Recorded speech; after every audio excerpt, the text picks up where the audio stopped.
Welcome back, students. Right now we're going to be talking about solving inequalities with addition and subtraction. The same way that we used to use properties of equality, adding the same number to both sides, or subtracting the same numbers from each side to produce equivalent equations, we can use those same properties to produce equivalent inequalities. Equivalent inequalities are going to be ones that have the exact same solutions. Okay, so if x is greater than 5, and we've got another inequality that states that x is greater than 2 plus 3, really those two inequalities are going to have the exact same solutions, and therefore they would be equivalent.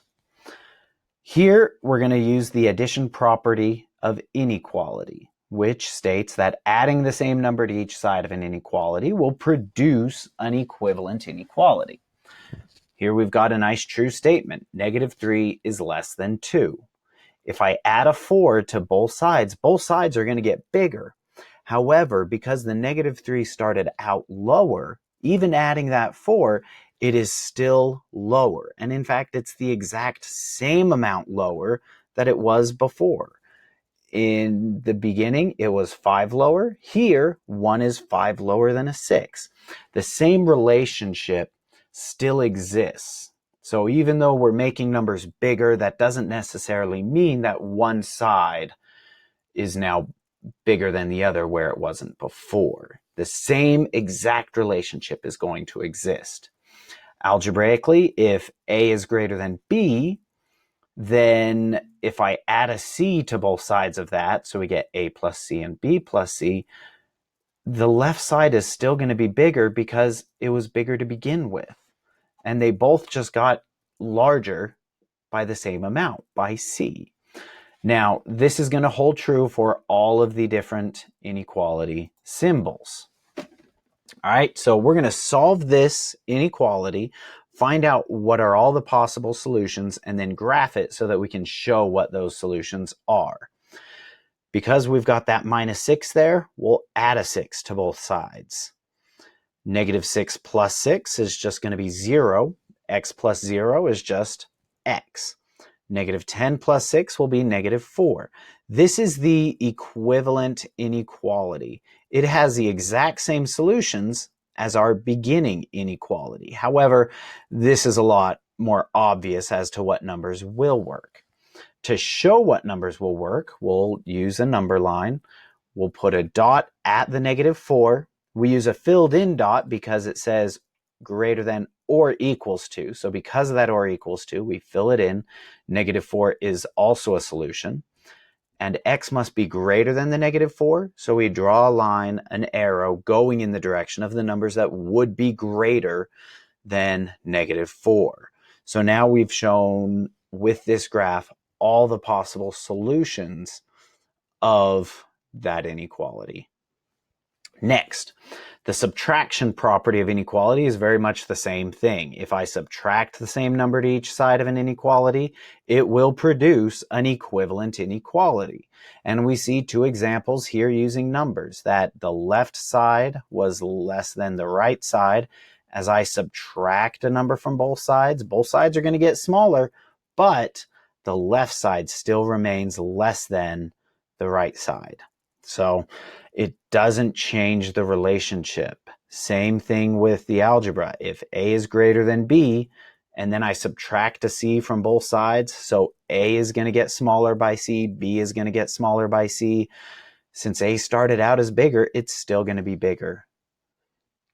Okay, and that's going to be true for all of our inequality symbols. So if we've got y plus 8 is less than or equal to 5, to eliminate that 8 and get y alone, we're going to minus the 8 from both sides. This produces the equivalent inequality that y is less than or equal to -3. To show all the possible solutions of that, we put a dot at the -3, and it says y is less than. Now notice that the dot is filled in. That's because it's or equals to.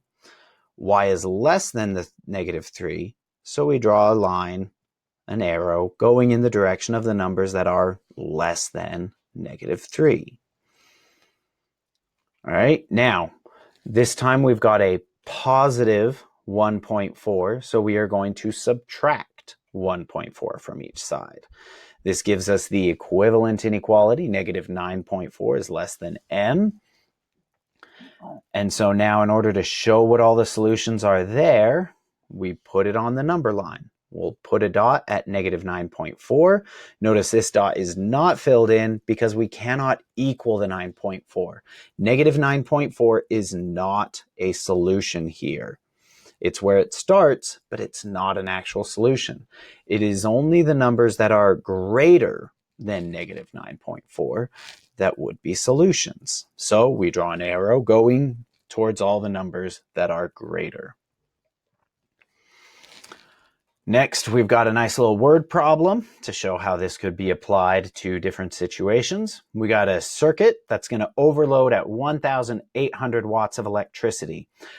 You plug in a microwave that uses 1,100 watts of electricity into that circuit. What we want to know is how many watts can you add to this circuit without overloading it? So we want to think about our variables first. Okay, what are the elements of this that we're working with? Well, we've got the watts that are already on the circuit. We got the microwave, so 1,100. We got a certain number of watts that we're going to add to the circuit, and that's what we want to know about. How many can we add? We don't know that yet, so it's X. We also know the maximum number, this number that we can't go over. It says it overloads at 1,800, so we probably shouldn't even touch 1,800. That's the point where it starts overloading. So to relate this, the watts on the circuit plus however much we add needs to be less than the max. So here's our inequality. All right, now in order to solve this, we're going to use the subtraction property of inequality and subtract a 1,100 from each side. Then we've got X is less than 700. So we need to make sure that we don't add any more than 700 watts to this circuit. That way we protect it from overloading. So in addition to the microwave oven, which of the following appliances can we plug into the circuit at the same time without overloading the circuit? So we've got different options up here. We've got a clock radio at 50. That would be less than 700. We can plug in the clock radio. The blender, also less than 700 watts. We can plug in the blender. A hot plate, if we plug a hot plate onto this circuit, we are going to overload it. So we cannot use the hot plate. The toaster, also not less than 700. So we also should not be using the toaster. So we should eliminate that answer. That's incorrect right there. So just the clock radio and the blender. Those are the only appliances we could add to this without overloading. I hope that was helpful. Good luck with your work.